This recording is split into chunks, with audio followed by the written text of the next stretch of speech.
할렐루야. 반갑습니다. 오늘도 우리 하나님께서 기뻐하시는 예배의 자리로 나오신 우리 사랑하는 성도님들 주님의 이름으로 환영하고 축복합니다. 오늘 귀한 시간 또 역시 하나님의 큰 은혜가 우리 사랑하는 성도님들 모두에게 크게 차고 넘쳐나기를 소원합니다. 명절 분위기 때문에 그런가요? 오늘 보니까 또 명절 분위기도 있고요. 또 여러 가지 또 어려움들이 있어서 오늘 출석하지 못한 분들이 많아서 보니까 빈자리가 많이 보이는 것 같아서 처음에 딱 서자마자 많이 안 보이시네 라고 싶어서 마음이 좀 많이 잡잡하다는 생각이 들어서 잠시 말씀을 먼저 드리고 시작을 합니다. 우리가 계속해서 느헤미야의 말씀을 우리가 함께 살펴보고 있습니다. 오늘 느헤미야 2장 11절에서부터 20절까지의 말씀을 우리가 함께 읽었는데요. 오늘 본문의 말씀을 가지고 우리가 확신의 사람이라고 하는 제목으로 같이 말씀을 오늘 잠시 살펴보면서 하나님의 은혜를 나누고자 합니다. 사랑하는 여러분, 오늘 본문의 말씀은 우리가 앞서 함께 살펴보았던 우리가 지난주와 그 앞주에 계속해서 살펴보았던 말씀이었던 이 아닥사스다 왕의 어떤 귀국 허가, 느헤미야의 그 귀국 허가와 느헤미야가 귀국하는 그 과정을 우리가 함께 살펴보았는데, 그것에 이어서 느헤미야가 이제 예루살렘으로 들어와서 밤에 비밀 탐사와 유다 사람들을 향하여서 성벽 재건의 그 당위성에 대해서 호소를 하고, 그리고 성벽 재건 계획에 대한 그러한 대적들의 협박과 느헤미야의 반박에 대한 말씀이 오늘 우리가 읽었던 본문의 말씀이라고 할 수가 있습니다.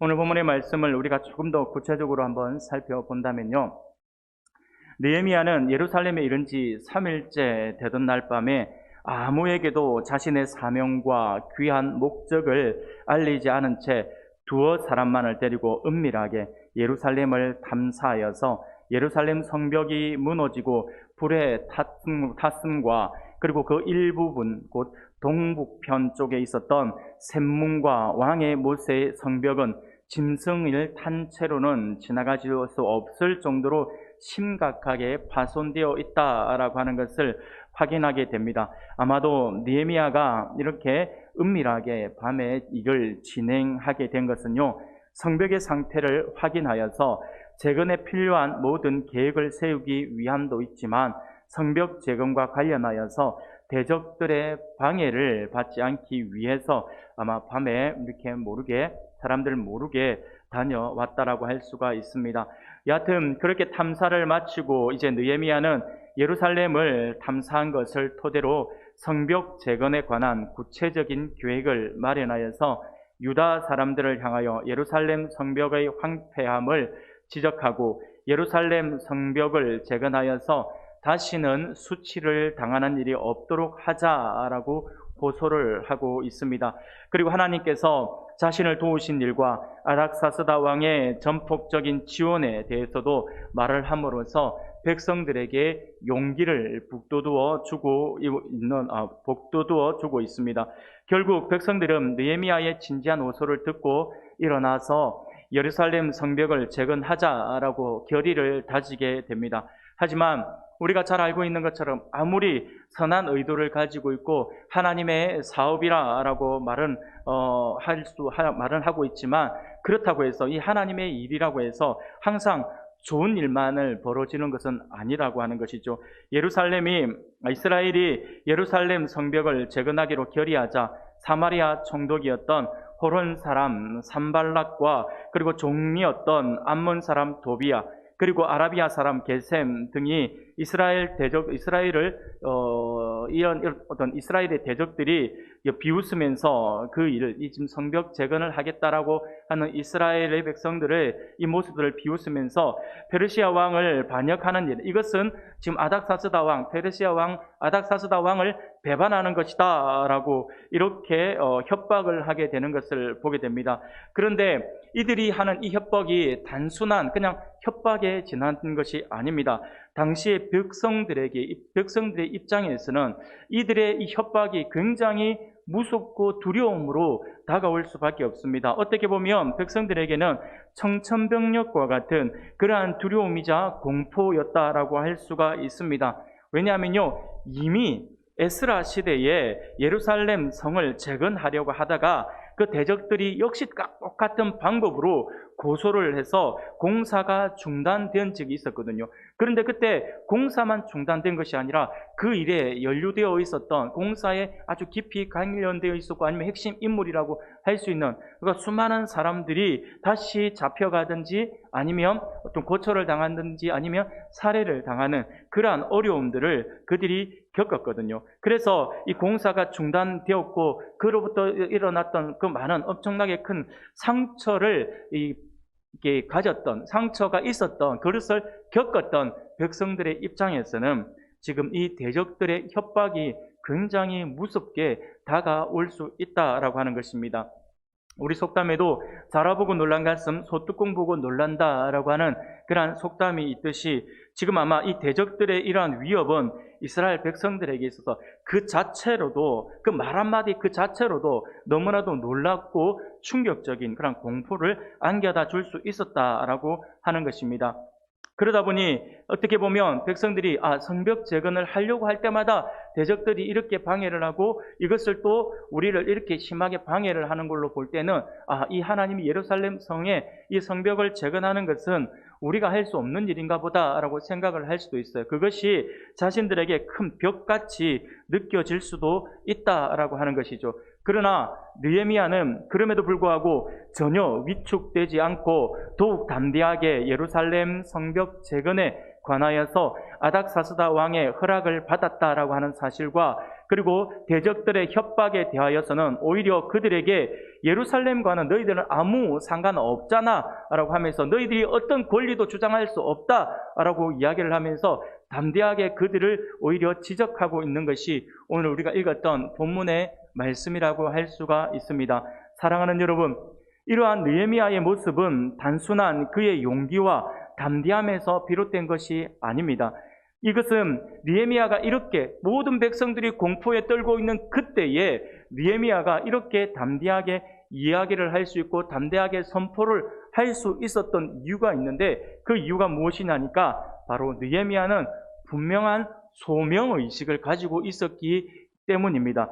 하나님께서 예루살렘 성벽 재건을 위해 자신을 불러주셨다라고 하는 그 소명의식을 이 느헤미야가 가지고 있었다라고 하는 것이죠. 그리고 하나님께서 부르신 이 부르심에 예루살렘 성벽 재건하는 것 자체가 자신의 사명이다라고 하는 사실을 이 느헤미야가 분명히 알고 있었기 때문에 이처럼 담대할 수가 있었다라고 하는 것입니다. 곧 하나님께서 자신을 부르신 것과 사명을 주신 것, 그리고 아닥사스다 왕을 움직여서 자신을 지금 보내준 것, 그리고 그가 이렇게 오는 그 모든 여행을 오는 그 모든 여정에서 어려움 없이 이곳까지 오게 된 것이 하나부터 열까지 하나님의 놀라우신 섭리 안에서 이루어진 일들이다라고 하는 사실을 이 느헤미야는 확신하고 있었다라고 하는 것입니다. 그러기에 지금 이 일, 곧 예루살렘 성벽을 재건하는 일은 자신의 일이라기보다는 하나님께서 친히 이루어 주시는 일이고 자신은 그 일에 쓰임받는 도구에 불과하다라고 하는 사실을 조금도 의심 없이 확신을 하고 있었기에 흔들림 없는 그의 모습을 보여줄 수가 있었다라고 하는 것입니다. 사랑하는 여러분, 그러므로 오늘 이 시간에는 이러한 본문의 말씀, 곧 느헤미야가 보여주고 있는 하나님의 부르심과 자신의 사명에 대한 확신을 가진 사람들이 보여주는 그런 모습을 우리가 함께 살펴보면서 하나님의 은혜를 나누고자 합니다. 확신을 가지고 있는 사람, 하나님의 부르심에 대한 확신과 내가 무엇을 해야 되는지에 대한 그 사명에 대한 확신을 가지고 있는 사람들이 공통적으로 보여주는 모습이 있거든요. 오늘 우리가 그것을 함께 살펴보면서 우리 또한 하나님께서 주신 이 은혜 안에서 우리가 어떤 확신을 가지고 나아갈 때 우리가 어떻게 나아갈 것인지에 대해서 우리의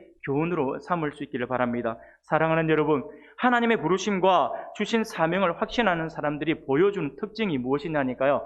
첫 번째는 사명을 확신하는 사람은요, 시간을 허비하지 않는다라고 하는 거예요. 시간을 허투루 쓰지 않아요. 느헤미야 11절 말씀을 보니 내가 예루살렘에 이르러 머무른 지 사흘 만에 라고 말씀을 합니다. 느헤미야가 예루살렘으로 귀환하여서 3일간을 머물렀다라고 말씀을 합니다. 당시 느헤미야가 있었던 이 수산궁이라고 하는 이 페르시아의 수산궁에서부터 이 예루살렘까지는 최소 한 3개월 정도의 여행을 해야지만, 그렇게 와야지만 올 수 있는 거리였습니다. 그렇기 때문에 거기서부터 여기까지 오는 것 자체가 굉장히 힘들고 어려운, 이렇게 그 고생의 시작이고 고생의 끝이라고 이야기할 정도로 굉장히 어려운 그러한 여정의 길을 그가 걸어왔다라고 하는 것입니다. 그러므로 예루살렘에 도착한 느헤미야는 굉장히 지쳐 있었을 것입니다. 그럼에도 불구하고 그는 예루살렘에 도착하여서 딱 3일만 동안만 휴식을 취했다라고 하는 것입니다. 느헤미야가 쉰 것은 이 3일이 전부입니다. 그는 3일간의 휴식을 마치자 말자 즉시 예루살렘을 탐사하기 시작했다라고 하는 것이죠. 그가 예루살렘에 온 것은 단순히 한 사람의 포로의 신분으로서 포로 귀환자로서 온 것이 아니었다라고 하는 것이죠. 그에게는 분명한 귀한 목적이 있었습니다. 그것은 예루살렘 성을 재건함으로써 이스라엘을 다시 온전하게 재건하는 것이 곧 이스라엘의 영적 부흥, 그것을 간절히 바라는 것이 이 느헤미야가 가졌던 간절한 마음이었습니다. 그것은 한시가 급한 일이었죠. 천천히 쉬어가면서 할 수 있는 일이 아니었다라고 하는 것이죠. 당장에 급하다라고 하는 것이죠. 이것이 너무나도 급하다라고 하는 것이다. 급하다고 하는 것입니다. 그래서 그가 이렇게 쉬어갈 수 있는 형편은 아니었다라고 하는 것입니다. 그러므로 그는 3일간의 휴식으로 여독이 조금 풀리자 즉시 예루살렘 성벽 재건을 위한 준비를 위해서 예루살렘을 지금 탐사하고 있었던 것입니다. 사실 우리가 느헤미야의 이 오늘 본문 말씀뿐만 아니라 이후에 느헤미야의 모습을 우리가 살펴보면요, 느헤미야는요 사실 이게 3일간의 휴식을 취했다라고 하지만 정말 휴식을 취했다기보다는 예루살렘에 도착하자마자 아마 그가 그냥 활동적인 부분에서만 좀 쉬었다라고 표현할 수 있지, 우리가 느헤미야의 어떤 이후의 말씀들을 통해서 느헤미야의 성품을 보면 그 3일간 동안도 느헤미야가 완전히 쉬었다라고 볼 수는 없을 것 같습니다. 왜냐하면요, 그 시대에는 예루살렘에 도착하자마자 아마 몸은 쉴 줄 모르지만 아마 계속해서 업무를 보지 않았겠나 싶은 생각을 해보게 됩니다. 예루살렘에 도착하여서 백성들의 대표자를 만나고 이스라엘 자손들이 처한 어떤 상황들 어떻게 되었는지, 지금까지 어떻게 진행되고 왔고 지금 상황은 어떻는지에 대한 그러한 어떤 보고를 받는다든지 지도자들과 함께 대화를 나눈다든지 하면서 분주한 시간을 보냈을 것이다 라고 그렇게 생각들어집니다. 그렇게 듣고 나서 어느 정도 정리가 되니 일단은 그러면 내 눈으로 한번 봐야겠다 라고 해서 그가 그렇게 움직였다라고 할 수가 있습니다. 말하자면 느헤미야는 3일을 쉬었다라고는 하지만 실상은 쉰 것이 아니었다라고 할 수 있죠. 이후에도 보면 느헤미야는 예루살렘 성벽의 어떤 성벽 재건을 완료하기까지 한시도 쉬지 않는 그의 모습을 우리가 볼 수가 있습니다. 그러나 그가 얼마나 시간을 아끼고 열심히 일을 했는지는요, 이 예루살렘 성벽이 공사 시작으로부터 며칠 만에 끝났는지를 보면 알 수가 있어요. 예루살렘 성벽은요, 이 작은 성이 아님에도 불구하고 이 성벽 재건은 시작한 날로부터 52일 만에 완성을 하게 되는 것을 볼 수가 있습니다. 느헤미야가 거의 쉬지 않고 밤낮 일을 했다, 백성들이 함께 일을 했다라고 그렇게 볼 수가 있습니다. 아무리 성벽 재건이 아무리 성벽의 재건이 성을 새로 쌓는 일이 아니고 그냥 쌓여져 있던 것에서 다시 그것을 보수공사하면서 쌓아 나가는 것이라고 말은 하지만 52일 만에 이 성벽을 재건한다라고 하는 것은 기적 같은 일이라고 할 수가 있습니다. 그것은 당시 대적들의 방해가 극심했다라고 하는 점을 우리가 살펴본다면 더더욱 이것은 기적에 가까운 일이다라고 할 수 있다라고 하는 것이죠. 우리는 이러한 사실을 통하여서 하나님의 부르심과 분명한 사명의식이 있는 사람은 세월을 허비하지 않는다라고 하는 것을 우리가 다시 확인할 수가 있습니다. 그렇습니다. 사랑하는 우리 성도 여러분, 소명의식이 분명한 사람, 하나님의 사명을 분명히 아는 사람들은요, 분초를 아껴서 일을 하는 것을 보게 됩니다. 그들은 분명한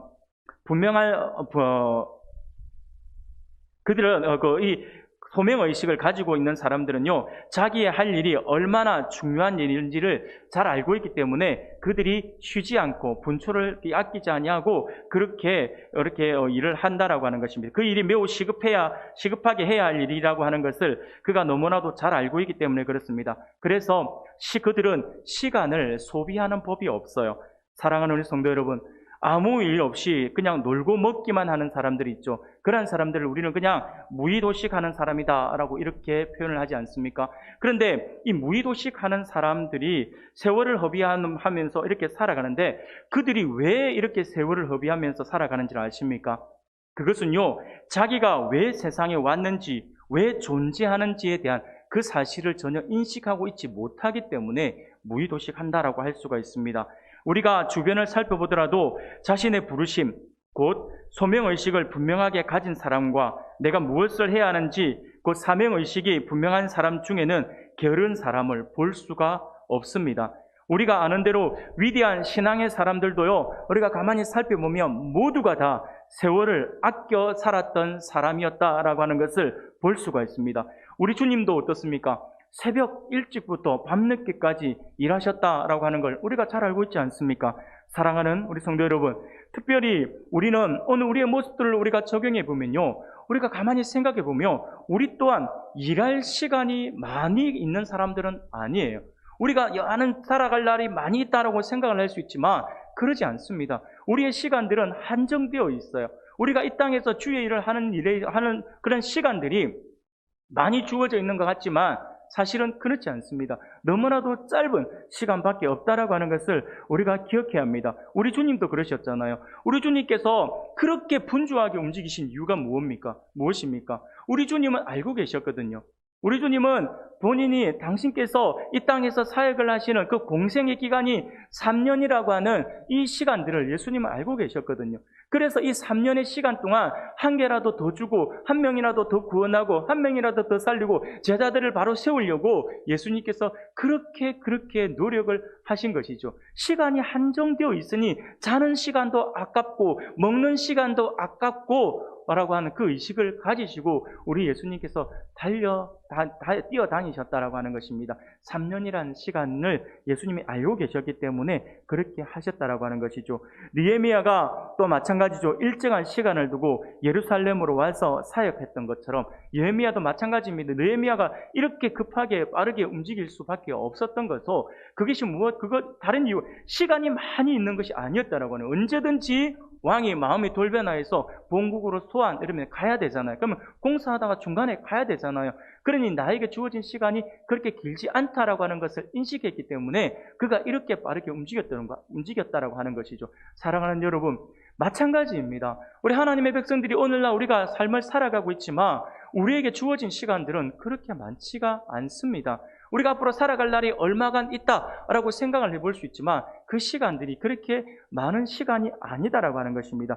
그래서 이 시간들이 얼마나 빠르게 지나가는지에 대해서 모세가 고백을 하죠. 시편 90편 4절에 보면 주의 목전에는 1000년이 지나간 어제 같으며 밤의 한순간 같을 뿐이다 라고 고백을 하고요. 그리고 90편 10절의 말씀에도 보면 우리의 연수가 70이요 강건하면 80이라도 그 연수의 자랑은 수고와 슬픔뿐이요 신속히 가니 우리가 날아가나이다 라고 고백을 합니다. 얼마나 빠른 시간이 가는지에 대해서 모세가 이렇게 이야기를 하고 있는 것이죠. 신속하게 간다, 날아가는 것 같다 라고 이야기를 한다라고 하는 거예요. 사랑하는 여러분, 우리에게 주어진 시간들이 그렇다라고 하는 것을 우리가 인식해야 합니다. 그러니 이렇게 빠르게 지나가는 세월 속에서 자기에게 부여된 사명을 다 완수하려면 어떻게 해야 될까요? 하나님께서 여러분들을, 우리 모두를 불러주시고 우리 모두에게 하나님께서 귀한 사명을 맡겨주셨는데 한 사람 한 사람을 하나님께서 후투로 보내주시지 않으셨는데 우리에게 사명을 주셨는데 이 사명을 감당하려고 하니 시간이 그렇게 많지가 않아요. 그럼 어떻게 해야 될까요? 당연히 뛰어다녀야겠죠. 허송세월하고 있어서는 안 되겠죠. 부지런해야 되지 않겠습니까? 지금 느헤미야가 그것을 우리에게 보여주고 있는 것이죠. 하나님께서 나를 불러주셨다라고 하는 그 소명의식과 나에게 맡겨주신 일이 있다라고 하는 그 사명의식을 가지고 있는 사람들은요, 절대로 시간을 아까워합니다. 시간을 그냥 허투루 쓰지 않습니다. 굉장히 부지런하게 달려나가야 합니다. 세월을 허비하지 말아야 합니다. 그것이 바로 하나님의 부르심과 주신 사명을 확신하는 사람들이 공통적으로 보여주고 있는 특징이라고 할 수가 있습니다. 두 번째로 하나님의 부르심과 주신 사명을 확신하는 사람들이 보여주는 특징이 무엇일까요? 그것은요, 자신과 함께 하시는 하나님의 은혜와 자신의 어떤 분명한 비전을 선포할 수 있어야 된다라고 하는 것이죠. 내가 왜 왔는지에 대해서, 거기에 대해서 내가 가지고 있는 사명들에 대해서 이렇게 선포를 하고 이야기를 할 수 있고, 그리고 그것을 나눌 수가 있어야 한다라고 하는 것입니다. 17절 말씀을 보니 성문을 관찰하고 난 느헤미야가 다음날 사람들을 불러놓고 이런 이야기를 해요. 후에 그들에게 이르기를 우리가 당한 공경을 너희도 보고 있는 바라. 예루살렘이 황폐하고 성문이 불탔으니 자, 예루살렘 성을 건축하여 다시 수치를 당하지 말자라고 이야기를 합니다. 느헤미야는 자신의 사명을 감당하기 위해 일을 시작하기 전에 이 일에 참여할 사람들을 먼저 모아서 지금 이야기를 하고 있는 것이죠. 이야기의 시작은 현실을 인정하는 것에서부터 시작을 합니다. 지금 우리 현실이 이렇다라고 이렇게 현실을 직시하게 하고 있습니다. 모든 사람들이 비참함과 무기력함에 빠져 있음을 이야기하자 사람들은 공감을 하면서 느헤미야의 그 이야기에 마음을 열고 귀를 기울이고 있는 모습을 볼 수가 있는데, 이러한 느헤미야의 모습은 어떻게 보면 사람들을 독려하기 위해서 예루살렘 성을 건축하여 다시 수치를 당하지 말자라고 하는 그것으로 사람들에게 동기부여를 하고 있는 것이다라고 볼 수가 있습니다. 사랑하는 여러분, 우리가 어떤 일을 할 때 충분한 의사소통과 동기부여 없이 하게 되면요, 사람들이 수동적으로 일을 할 수밖에 없어요. 내가 일을 하면서 내가 이거 왜 하는지를 모르니까요. 그런데 이 일을 왜 하는지를 알게 되면요, 안 알게 있으면, 그러면 이런 일들에 대해서 내가 왜 하는지를 알고 있는 사람들은요, 그런 시간들에 대해서 그냥 수동적으로 일을 하는 것이 아니라 굉장히 적극적으로 일을 하게 되는 것을 볼 수가 있어요. 그러나 설득을 하고 분명한 동기부여를 충분히 해주게 되면 사람들은 굉장히 적극적으로 달라진다라고 하는 것입니다. 지금 느헤미야가 그것을 하고 있는 것입니다. 느헤미야는 지금 자신의 사명을 감당하기 위해 백성들에게 분명한 비전을 제시하고 있는 것입니다. 그러면서 느헤미야는 또 이렇게 이야기를 합니다. 18절에 보니 또 그들에게 하나님의 선한 손이 나를 도우신 일과 왕이 내게 이른 말씀을 전하였더니 그들의 말이 일어나 건축하자 하고 모두 힘을 내어 이 선한 일을 하려 하매라고 말씀을 합니다. 무슨 말입니까? 예루살렘 성벽을 재건하는 일은 하나님의 허락하신 일이다라고 하는 것이죠. 하나님께서 기뻐하시는 하나님의 일이다라고 하는 것을 지금 백성들에게 선포를 하고 있는 것입니다. 그러므로 하나님의 의로운 손길이 함께 하심으로 우리는 더 이상 주저할 이유가 없다라고 호소를 하고 있는 것입니다. 그래서 여기서 느헤미야는요, 왕이 내게 이런 말을 전하였더니 라고 이야기를 하고 있습니다. 그렇게 백성들에게 지금 이야기를 해요. 이것은 하나님의 일이다 라고 이야기를 하고 난 뒤에 또 그리고 아닥사스다 왕이 지금 나에게 이런 이야기를 했다라고 이야기를 하고 있는 거예요. 이는 이스라엘 백성들이 성벽 재건을 주저하고 있었던 그 현실적인 이유가 조금 전에도 제가 말씀을 드린 것처럼 에스라에 의해서 먼저 시도되었었거든요. 먼저 한번 시도되었었는데 이 산발락과 같은 이 사마리아 관리들의 방해가 있었기 때문에 그들이 주저하고 있는 그러한 모습들도 있었지만, 사실은 사마리아 관리의 참소에 따른 아닥사스다 왕의 성벽 재건 중지 명령이 가장 큰 이유였습니다.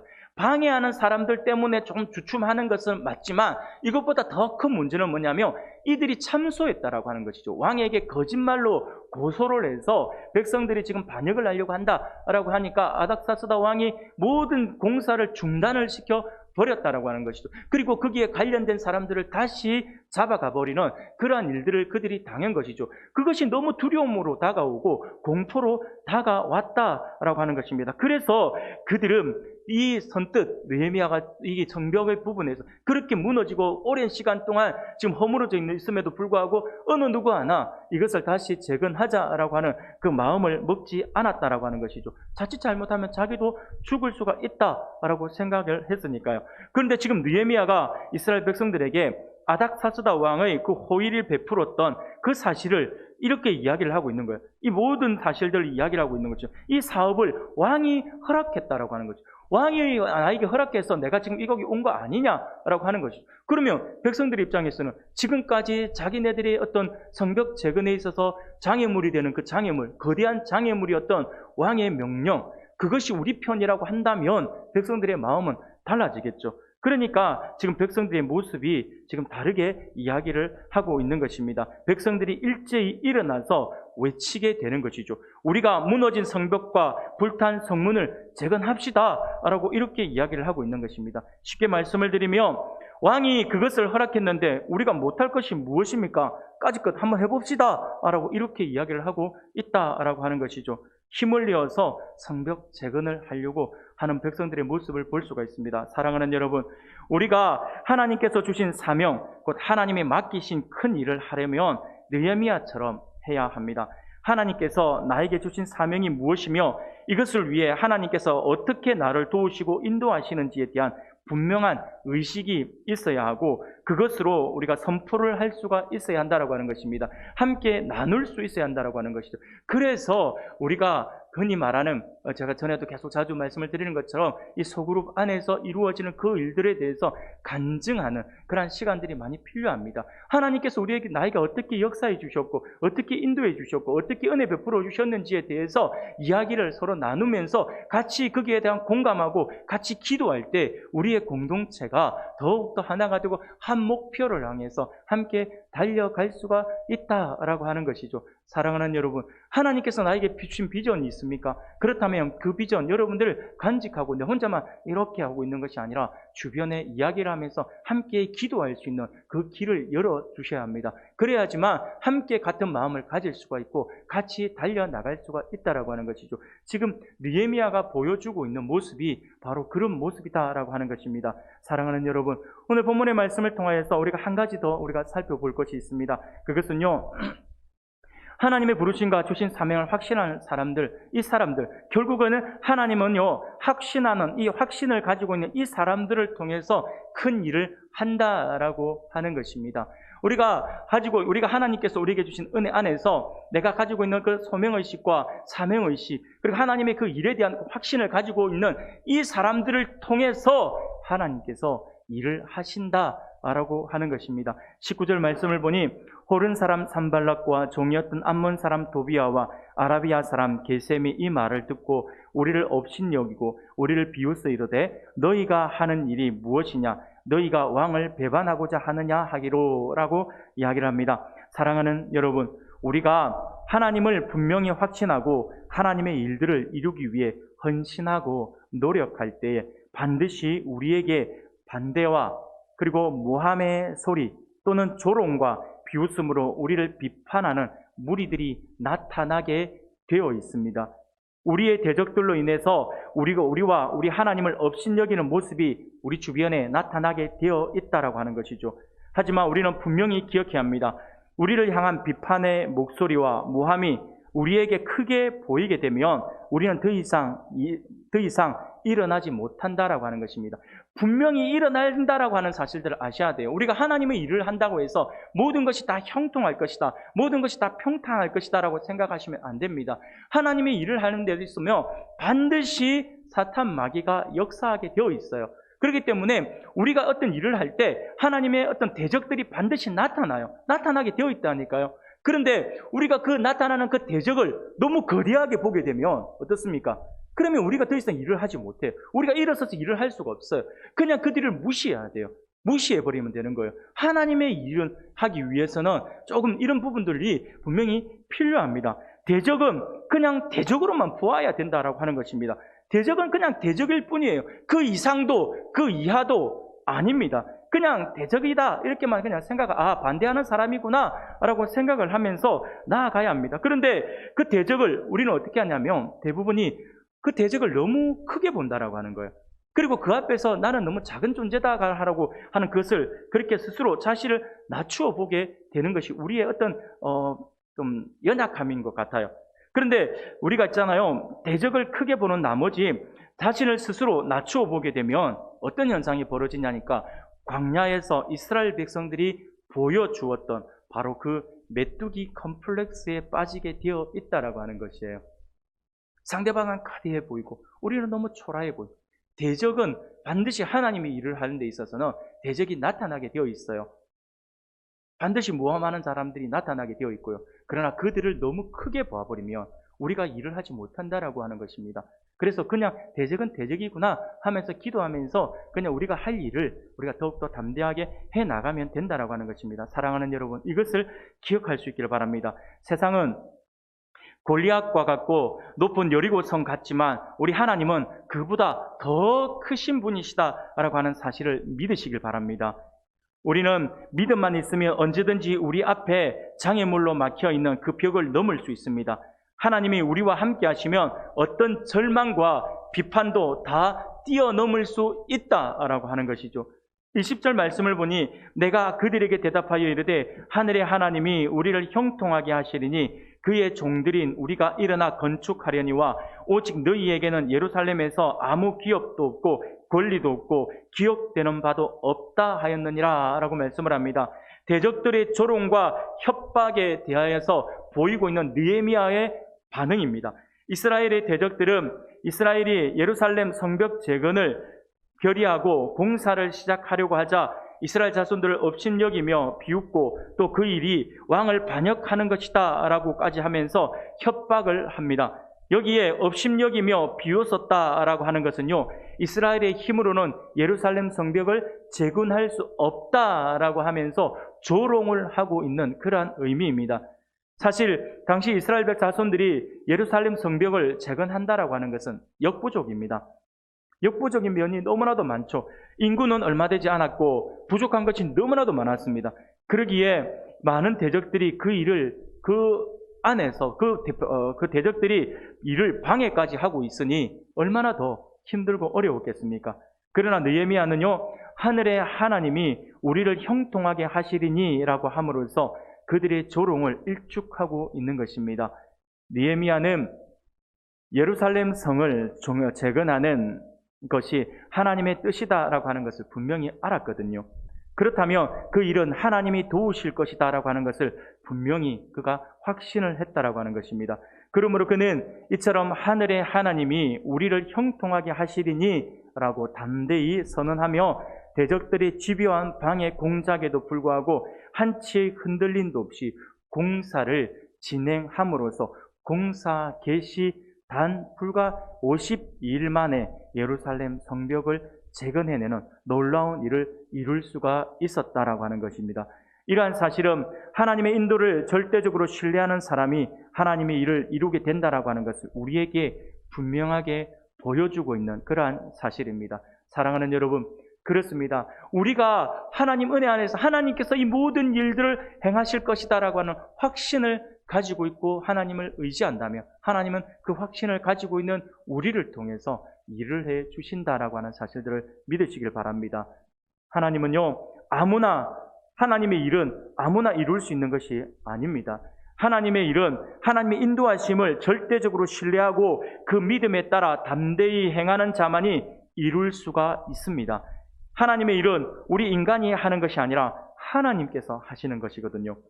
우리 인간은 그저 하나님의 도구로 사용될 뿐입니다. 그러므로 우리가 하나님의 일을 한다면 하나님은 반드시 우리를 도우시기 마련입니다. 바로 이 원리를 알고 어떤 일을 하든 그것이 하나님께서 나를 통해 이루시기를 원하신다라고 하는 분명한 확신을 가지고 오직 하나님만 의지하며 담대히 행하는 저와 여러분들이 되기를 소원합니다. 사랑하는 여러분, 오늘 하나님께서 우리에게 주시는 말씀을 기억할 수 있기를 바랍니다. 하나님이 나를 불러주셨고 또 나에게 맡겨주신 사명을 확신한다면 시간을 허비하지 않기를 바랍니다. 그리고 하나님께 받은 은혜와 자신의 분명한 비전을 선포할 수 있기를 바랍니다. 무엇보다 우리 하나님은 이러한 사람들을 통해서 하나님의 큰 일을 이루시기를 바라신다라고 하는 사실을 분명히 기억하여서 우리와 함께 하시고 우리를 통해 이 수년 내에 부흥을 이루실 하나님을 확신하면서 이번 한 주간 특별히 설날 연휴를 우리가 보내게 될 것인데요. 이 설날 연휴 기간 동안 믿지 않는 가족들과 친지들에게 담대히 나아가서 주님의 참사랑과 주님의 크신 은혜를 나눔으로 하나님께 귀하게 쓰임받는 저와 여러분들이 되시기를 주님의 이름으로 축원합니다.